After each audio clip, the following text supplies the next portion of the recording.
ការផលិតដែលគេបោះចោលហើយគេគ្មានអាណាយកទៅធ្វើស្អីវាគ្មានតម្លៃបងប្អូន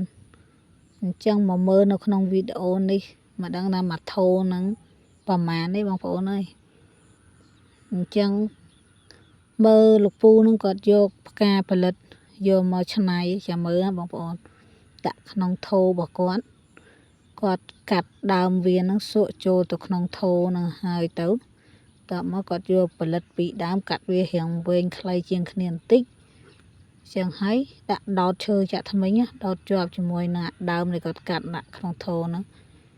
ហើយផ្កាវាហ្នឹងគឺបេះសតបខាងក្រៅចេញហើយសកាត់វាឲ្យរីកមកហើយយកវាទៅដោតជាមួយនឹងដើមដែលកាត់នៅក្នុងថូហ្នឹងបងប្អូន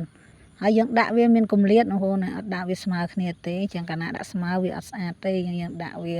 វែងខ្លីជាងគ្នាមកលៃយ៉ាងណាឲ្យវាមើលទៅស្អាតបងប្អូនដាក់មកទៀតយកផ្កាផលិតនឹង2តងទៀតយកមកដោតនៅជាប់ដើមនឹងដែរប៉ុន្តែអត់ធ្វើវារីកទេបងប្អូនដាក់វានៅកដោបដែរតមកចុងក្រោយគឺគាត់យកអាផ្កាម៉ត់ហ្នឹង2តងយកមកដោតប្រឡោះផ្កាផលិតហ្នឹងហើយយកស្លឹកវាមកដោតជាប់ជាមួយដើមផលិតហ្នឹងមកមើលទៅស្អាតណាស់បងប្អូន